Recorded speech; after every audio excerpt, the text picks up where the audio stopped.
ಬಿಜೆಪಿಯಲ್ಲಿ ಅಡ್ಡ ಮತದಾನದ ಸಂಚಲನದ ನಡುವೆಯೇ ಈಗ ಬಿಜೆಪಿ ಸತ್ಯಶೋಧನಾ ಸಮಿತಿ ಬಗೆಗೆ ಪ್ರಶ್ನೆ ಎದ್ದಿದೆ. ಶಾಸಕ ಮಹೇಶ್ ತೆಂಗಿನಕಾಯಿಗೆ ಕ್ಲೀನ್ ಚಿಟ್ ನೀಡಿರುವುದಕ್ಕೆ ಬೇಸರ ವ್ಯಕ್ತವಾಗ್ತಾ ಇದೆ. ಇಲ್ಲಿ ಬಿಜೆಪಿಯ 63 ಶಾಸಕರ ಮೇಲೆ ಅಡ್ಡ ಮತದಾನದ ಅನುಮಾನ ಇದೆ. ಹೀಗಿರುವಾಗ ತೆಂಗಿನಕಾಯಿ ಅವರಿಗೆ ಸಮಿತಿಗೆ ಸೇರಿಸಿದ್ದು ಏಕೆ ಅಂತ ಹೇಳಿ ಪ್ರಶ್ನೆ ಮಾಡಲಾಗ್ತಾ ಇದೆ.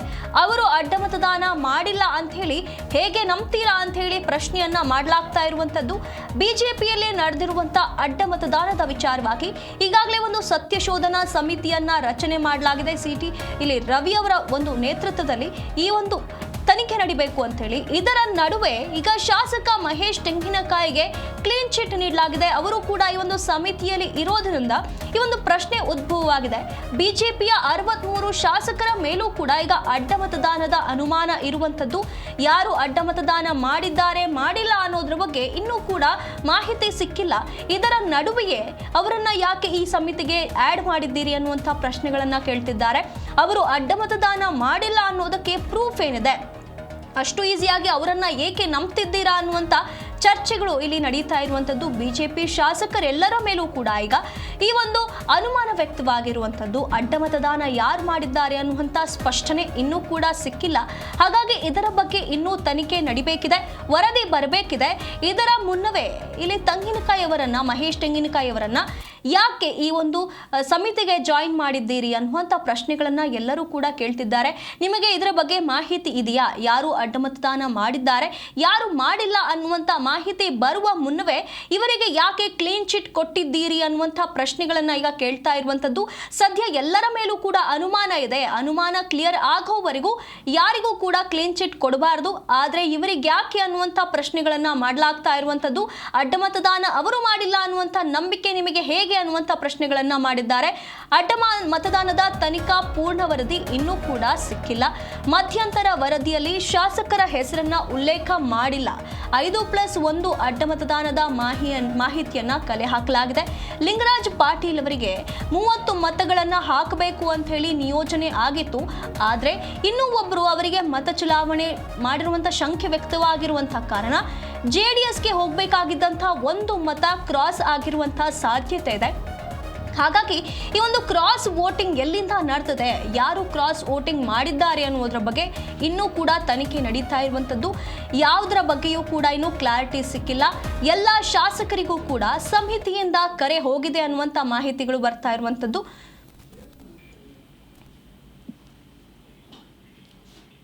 ಈ ಬಗ್ಗೆ ಹೆಚ್ಚಿನ ಮಾಹಿತಿಯನ್ನು ನಮ್ಮ ಪ್ರತಿನಿಧಿ ಜನಾರ್ದನ್ ಹೆಬ್ಬಾರ್ ನೀಡ್ತಾ ಹೋಗ್ತಾರೆ. ಹೆಬ್ಬಾರಿಲಿ ಬಿಜೆಪಿಯಲ್ಲಿ ಅಡ್ಡ ಮತದಾನದ ಸಂಚಲನ ನಡೀತಾ ಇದೆ. ಇದರ ಮಧ್ಯೆ ಈಗ ಸತ್ಯಶೋಧನಾ ಸಮಿತಿ ಬಗ್ಗೆ ಕೂಡ ಪ್ರಶ್ನೆ ಎದ್ದಿರುವಂತದ್ದು. ಮಹೇಶ್ ತೆಂಗಿನಕಾಯಿ ಅವರಿಗೆ ಕ್ಲೀನ್ ಚಿಟ್ ಕೊಟ್ಟಿರುವ ವಿಚಾರವಾಗಿ ಬೇಸರ ವ್ಯಕ್ತವಾಗ್ತಾ ಇದೆ. ಈ ಬಗ್ಗೆ ಹೇಳೋದಾದ್ರೆ ಸುನಿಧಿ, ವಿಧಾನ ಪರಿಷತ್ ಚುನಾವಣೆಯಲ್ಲಿ ನಡೆದಂತಹ ಅಡ್ಡ ಮತದಾನ ವಿಚಾರವಾಗಿ ಬಿಜೆಪಿಯಲ್ಲಿ ಸತ್ಯಶೋಧನಾ ಸಮಿತಿಯನ್ನ ಸಿಟಿ ರವಿ ಅವರ ನೇತೃತ್ವದಲ್ಲಿ ಮಾಡಲಾಗಿದೆ. ಎನ್ ಮಹೇಶ್ ಅವರು ಮಾಜಿ ಸಚಿವರಿದ್ದಾರೆ, ಜೊತೆಗೆ ಮಹೇಶ್ ತೆಂಗಿನಕಾಯಿ ಶಾಸಕರಿದ್ದಾರೆ. ಇಲ್ಲಿ 63 ಶಾಸಕರ ಪೈಕಿಯಲ್ಲಿ ಮಹೇಶ್ ತೆಂಗಿನಕಾಯಿ ಕೂಡ ಬರ್ತಾರೆ. ಇವರಿಗೆ ಹೇಗೆ ಕ್ಲೀನ್ ಚಿಟ್ ಕೊಟ್ಟು ಅವರನ್ನ ಈ ಒಂದು ಸತ್ಯಶೋಧನಾ ಸಮಿತಿಗೆ ಸೇರಿಸಲಾಯಿತು ಅನ್ನೋ ಪ್ರಶ್ನೆ ಇದ್ದಿದೆ. ಇವಾಗ ಉಳಿದಂತವ್ರು ಎಲ್ಲರನ್ನೂ ಕೂಡ ಅನುಮಾನದಿಂದ ನೋಡುವಾಗ ಇವ್ರನ್ನೊಬ್ಬರನ್ನ ಯಾಕೆ ಅನುಮಾನದಿಂದ ನೋಡ್ಲಿಕ್ಕೆ ಸಾಧ್ಯ ಆಗ್ತಾ ಇಲ್ಲ? ಅವರು ಅಡ್ಡ ಮತದಾನ ಮಾಡಿಲ್ಲ ಅಂತ ಹೇಳಿ ಯಾವ ಆಧಾರದ ಮೇಲೆ ಹೇಳ್ತಾ ಇದ್ದೀರಿ ಅನ್ನೋಂಥ ಪ್ರಶ್ನೆಯನ್ನ ಪಕ್ಷದಲ್ಲಿಯೇ ಕೆಲ ಪ್ರಮುಖರೆಲ್ಲ ಕೇಳ್ತಾ ಇದ್ದಾರೆ ಅನ್ನೋಂಥ ಮಾಹಿತಿ ಲಭ್ಯ ಆಗಿದೆ. ಆ ಕಾರಣಕ್ಕಾಗಿ ಸಮಿತಿಯನ್ನೇ ಪುನರ್ರಚಿಸಬೇಕು, ಬೇರೆಯವ್ರನ್ನ ನೇಮಿಸಬೇಕು, ಅವ್ರ ಮೂಲಕ ಇದೆಲ್ಲವೂ ಕೂಡ ತನಿಖೆ ಆಗ್ಬೇಕು ಅನ್ನೋಂಥ ಒತ್ತಡ ಪಕ್ಷದೊಳಗಡೆ ಕೇಳಿ ಬರ್ತಾ ಇದೆ ಅನ್ನೋಂಥ ಮಾಹಿತಿ ಲಭ್ಯ ಆಗಿದೆ. ಇದೊಂದ್ ಕಡೆ ಅಲ್ಲ, ಆದ್ರೆ ಇನ್ನೊಂದ್ ಕಡೆಯಲ್ಲಿ ಸಮಿತಿಗೆ ಕೆಲವೊಂದಿಷ್ಟು ಜನ ಒಂದು ಟೆನ್ಷನ್ ಅನ್ನುವಂತ ಮಾತು ಕೂಡ ಕೇಳಿ ಬರ್ತಾ ಇದೆ. ಇಲ್ಲಿ ಅಡ್ಡ ಮತದಾನ ಮಾಡಿದ್ದಕ್ಕೆ ಯಾವುದೇ ಕಾರಣಕ್ಕೂ ಯಾವುದೇ ರೀತಿಯಲ್ಲಿ ಪ್ರಯತ್ನ ಮಾಡಿದ್ರು ಕೂಡ ಸಾಕ್ಷಿ ಸಿಗಲ್ಲ, ಕೇವಲ ಅನುಮಾನ ಪಡಬೇಕು. ಯಾವುದೇ ರೀತಿಯಲ್ಲಿ ವರದಿಯನ್ನ ಕೊಟ್ಟರು ಸಹಿತ ಕೆಂಗನಿಗೆ ನಾವು ಗುರಿಯಾಗಬೇಕಾಗತ್ತೆ ಅನ್ನೋಂತ ಟೆನ್ಷನ್ ಇವರಿಗೆ ಶುರುವಾಗಿದೆ.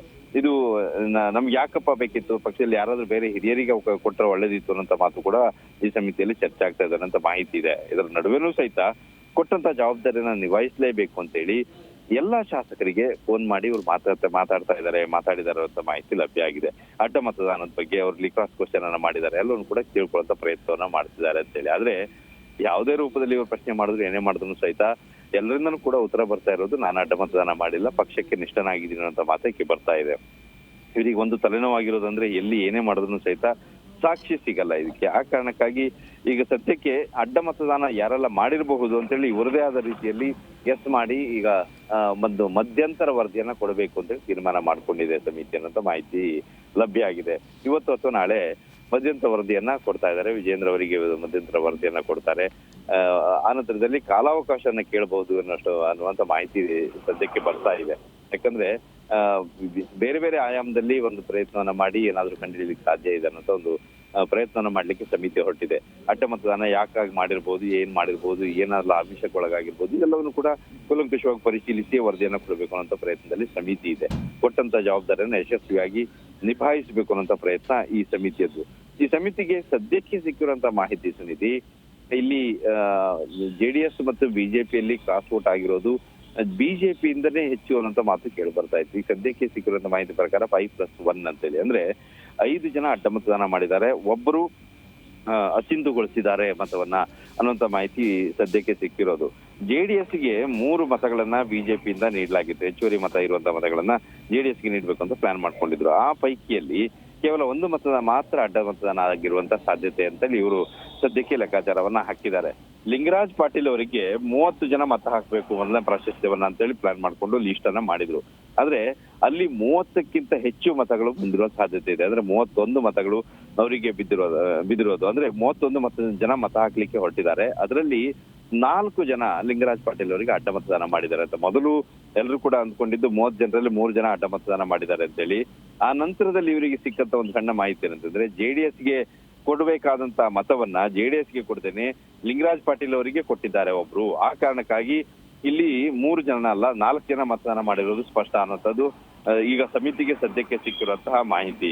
ಇದರ ಜೊತೆಯಲ್ಲಿ ಉಳಿದಂತವ್ರು ಯಾವ ರೀತಿಯಲ್ಲಿ ಅಡ್ಡ ಮತದಾನ ಮಾಡ್ಲಿಕ್ಕೆ ಕಾಂಗ್ರೆಸ್ನಿಂದ ಆಮಿಷಕ್ಕೊಳಗಾದ್ರು, ಇದೆಲ್ಲವನ್ನು ಕೂಡ ಮಾಹಿತಿಯನ್ನ ಕಲೆ ಹಾಕ್ತಾ ಇದ್ದಾರೆ. ಸಾಕಷ್ಟು ಪ್ರಯತ್ನವನ್ನ ಮಾಡ್ತಾ ಇದ್ದಾರೆ. ಒಂದು ಮಧ್ಯಂತರ ವರದಿಯನ್ನ ಕೊಟ್ಟ ನಂತರದಲ್ಲಿ ಇದರ ಒಂದು ಚಿತ್ರಣ ಸಿಗ್ಲಿಕ್ಕಿದೆ. ಸಮಿತಿಗೆ ಏನೆಲ್ಲ ಸಾಕ್ಷಿ ಸಿಕ್ಕಿದೆ ಅಥವಾ ಏನೆಲ್ಲ ವರದಿ ಕೊಟ್ಟಿದ್ದಾರೆ ಅನ್ನೋದು ಇವತ್ತು ನಾಳೆ ಅಷ್ಟರಲ್ಲಿ ಬಹಿರಂಗ ಆಗತ್ತೆ. ಆದ್ರೆ ಪೂರ್ಣ ವರದಿ ಕೊಡುವಾಗ ಈ ಸಮಿತಿಯೇ ಪುನರಚನೆ ಆಗಿರ್ಬೇಕು ಅಂತ ಆಗ್ರಹ ಪಕ್ಷದ ಒಳಗಡೆನೆ ಬಹಳಷ್ಟು ಹಿರಿಯರಿಂದನೇ ಕೇಳಿ ಬರ್ತಾ ಇದೆ ಸುನೀತಿ. ಧನ್ಯವಾದಗಳು ಹೆಬ್ಬಾರ್ ನಿಮ್ಮೆಲ್ಲ ಮಾಹಿತಿಗಾಗಿ.